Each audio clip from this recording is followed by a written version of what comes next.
Olá amigos, sejam bem-vindos a mais um vídeo do meu canal. Eu sou o Lucas Kniper. Vamos falar sobre o ATP 500 de Dubai, que a gente teve hoje a conclusão da primeira rodada. Muitos dos cabeças de chave acabaram sendo eliminados e a gente tem aqui que comentar sobre a maioria desses resultados surpreendentes, alguns nem tantos. E eu conto aí com a ajuda de vocês para deixarem seu like, se inscreverem no canal, compartilharem esse vídeo. Amanhã espero estar trazendo também o vídeo sobre o ATP 500 de Acapulco, né? E assim, primeiro jogo foi Nuno Borges e Arthur Fils e o placar é um placar que a gente não vê todo dia, 6-2, 6-1, né? Pelo menos o Arthur Fils, você não espera que ele leve esse couro. Foi o Borges que ganhou o jogo, né? 6-2, 6-1, né? Mas o Fils já tinha um tempinho que estava jogando, né? Não é um começo de ano tão positivo aí para o francês. É realmente uma maneira bem ruim de se preparar para o Masters 1000 de Indian Wells. Então, baita vitória para o português, que jogou muito bem. Quem fez uma grande virada foi o Luca Nardi. Perdeu o primeiro set 6-1 para Marton Fucsovics, porém buscou a virada 6-2, 6-3. Luca Nardi entrou no torneio como lucky loser, né? Ele tinha perdido no quali, mas com as desistências acabou entrando e olha, aproveita bem essa oportunidade para conseguir a vitória e agora aí 2-1 para vencer o húngaro, que não é um tenista fácil. A gente teve o Marin Cilic ganhando do Alex de Minaur, assim, é até um pouco curioso pensar, né, tipo, que as estatísticas estão erradas, né, deixa eu ver aqui, estão bem erradas. Mas assim, o Marin Cilic em toda partida ele teve 3 aces. Isso é uma coisa que é um pouco curiosa, né? E assim, a verdade é que ele não é o sacador que normalmente emplacava trilhões de aces como um Roddick da vida, mas ele sempre tinha um saque bom o suficiente para construir a primeira bola muito bem. E o Cilic, comparado a outros sacadores de sua época, né? Se a gente para pensar que de igual ele no fundo de quadro, com um nível similar de competência, talvez o Kevin Anderson. Eu acho que o Anderson sacava melhor, mas no fundo de quadro eu acho que eu gostava mais do Cilic, porém, eu achei até um pouco curioso, eu acho que o Cilic era mais talentoso no fundo de quadra, só que eu acho que o Anderson era mais metódico, eu gostava mais de ver como o Anderson construía os pontos. E o Thomas Berdych é um cara que me lembra bastante o Cilic, né? Eu acho que o Berdych não tinha um teto de produção tão alto como o croata, mas é muito mais constante. Não à toa, a carreira dele teve muito mais semanas no top 10 que o Cilic. Mas aquele negócio, né? Saca bem, mas tem muito recurso no fundo de quadra. Backhand e forehand muito bons. E aquele negócio, né? O de Minaur não conseguiu colocar o Cilic na defensiva. Ele gosta de propor o jogo e não teve velocidade nos golpes para conseguir machucar o croata e não aproveitou também as chances de break que teve no terceiro set para conseguir aí vencer o tenista que já foi campeão de Grand Slam. Então, baita vitória do Cilic, 6-2, 3-6, 6-3 contra um top 10 como Alex de Minaur. O jogo talvez mais disputado e equilibrado do dia foi Félix Auger-Aliassime e Alexander Bublik. O Aliassime também não tem a primeira rodada fácil, né? E nem estou julgando ele porque eu acho que o Bublik fez a melhor partida dele no ano e ainda assim perdeu, né?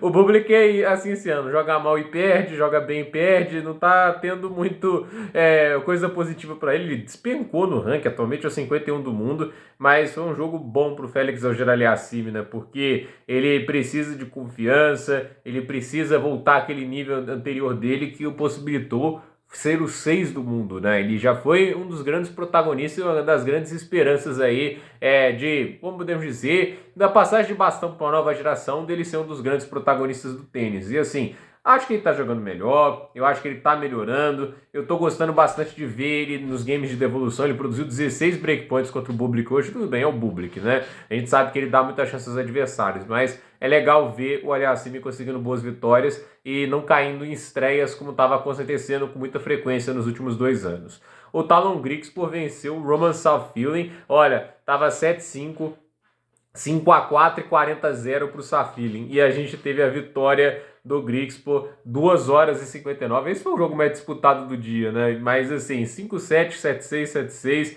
quase 3 horas aí para o Griekspoor vencer o russo. O russo que quando tá confiante, é chato de enfrentar, né? Mas fato é que assim, o Griekspoor também é um tenista enjoado, um tenista que joga muito bem no seu melhor e conseguiu uma vitória fantástica. E o Safiullin é aquele cara que assim, quando ele não tá no melhor dele também, ou quando ele sente que perdeu a oportunidade, ele tende a dar aquela baixada, ele oscila muito, né? O Quentin Halys conseguiu uma vitória impressionante sobre o Andrei Rublev, jogo duríssimo. Eu acho que aí pro Rublev, né, aquele negócio, né, o cansaço físico de tudo que ele passou em Doha pesou muito, né? E assim, é um tenista que chegou a ter a chance ali de vencer o jogo, né? Se quebrasse o Halys no game do 5-5, teve 6 breakpoints e não conseguiu a quebra. O Halys acabou se salvando, muito mérito do Halys nesses games, né? Porque ele conseguiu se segurar, ele sacou muito bem nos momentos difíceis. Eu acho que assim, desses 6 breakpoints, a gente vai falar que o Rublev vacilou muito, mas acho que assim, eu acho que em num ou dois no máximo que o Rublev acabou talvez cometendo um erro, uma escolha errada, né? Porque de resto, acho que todos o Quentin Halys jogou muito bem, é uma das maiores vitórias da carreira dele e um nível de tênis muito bacana por parte dele, né? O jogo surpreendente da rodada foi esse aqui pra mim, né? O Hugo Humbert vencendo o Lerretica, porque o 15 do mundo contra o 22, né? O 15 o Humbert, o 22 o Lerretica. Lembrando que o Humbert, ele, obviamente, aquele tênis foi campeão em Marseille, não acabou não jogando em Doha, né? O Lerretica vem de vitória contra o Alcaraz lá em Dubai, fez uma semifinal dura contra o Draper, mas ninguém poderia imaginar isso aqui. 6-3, 6-0, né? Tipo, mas uma aula de devolução de saque do Hugo Humbert, né? O Lerretica só ganhou 32% dos pontos com o segundo saque, 53% com o primeiro. Foi impressionante a performance de devolução do Hugo Humbert. E é uma vitória que mostra muito do talento e da qualidade do tenista francês, que é obviamente um dos favoritos ao título, o ator defende esse título, né? Daniil Medvedev ganhou do Jan-Lennart Struff por 2-0, 6-4, 7-6. Assim, não acho que seria o jogo que ele seria mais ameaçado, né? 80% dos pontos com o primeiro saque, 60% com o segundo. A gente sabe que o Struff é um tenista extremamente agressivo, é um tenista que não é muito metódico ou estratégico, então abre essas janelas ali para que o Daniil acabe assim, não tendo tanto sofrimento, mas eu gostei da performance do segundo saque do Daniil. 60% contra o Struff é bom, porque se ele sacasse mal como estava sacando no início do ano, ele com certeza iria sofrer muito e ia receber algumas quebras, né? E o Struff fez um jogo muito bom, talvez uma das melhores atuações dele em bastante tempo, mas se ele, em uma das melhores atuações dele, não conseguiu incomodar o Medvedev, isso mostra o quão bem jogou o tenista russo. A gente teve Christopher O'Connor e Dimitrov, 6-0 O'Connor no primeiro set e a desistência do Dimitrov. Não consegue ficar saudável esse ano, não tá jogando tênis o Dimitrov, né? Acho que essa é a palavra, né? Não tá conseguindo entrar numa quadra e performar no nível que a gente sabe que ele é capaz. E assim, desse jeito, o ranking dele vai despencar. Será que ele vai ter saúde para jogar em Indian Wells ou Miami? Não tá aparecendo. É muito triste ver como tá sendo rápido esse declínio do Dimitrov, né? Porque temporada passada brigando para estar no ATP Finals, e essa temporada não venceu, não consegue ficar saudável. Gente, tem que parar pra pensar, para você ir pro ATP Finals, você tem que estar entre os 8 melhores tenistas do mundo. Não é pouca, é muita coisa assim, não é tão bom assim, cara. Tá entre os 8 melhores, um esporte que centenas, milhares estão jogando, não é assim de você jogar fora, ainda mais na idade que o Dimitrov está próximo aí dos 35 anos. Então, absurdo ver aí o que o Dimitrov conseguiu fazer no passado e ver como ele teve problemas dali para frente, não consegue mais encontrar a saúde física, né? E a gente teve o jogo do Gael Monfils contra o Matteo Berrettini, assim, vitória do Berrettini 7-5, 6-4, tá jogando muito o Matteo Berrettini, mas eu tenho uma crítica a fazer ao Gael Monfils, né? Porque assim, eu sei que ele tá um tempinho sem jogar, né? Desde o torneio do Australian Open, que fez aquela grande participação, chegando até as oitavas de final. Foi muito bacana ver o Monfils jogando muito bem. Eu não acho que ele jogou tão mal hoje, mas o problema é que assim, ele teve 4 breakpoints contra e não salvou nenhum, né? Tipo, ele produziu chances contra o Berrettini, quebrou o saque do italiano várias vezes, mas o grande problema é o Gael Monfils acabou na hora de tendo que salvar os breakpoints dele, não sacando bem,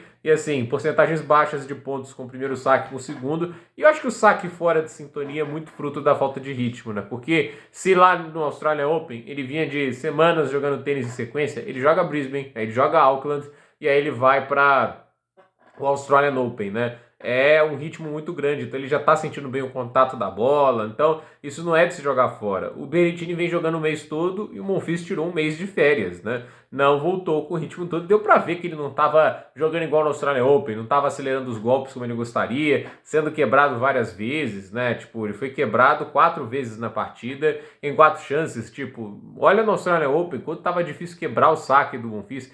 Se não me engano, ele só foi quebrado pelo Shelton no terceiro set, né? Tipo, contra o Fritz também. Dificílimo para o americano conseguir uma brecha no saque do Gael. Então, uma pena que o Monfils voltou sem ritmo, mas já era meio previsível que isso iria acontecer, né?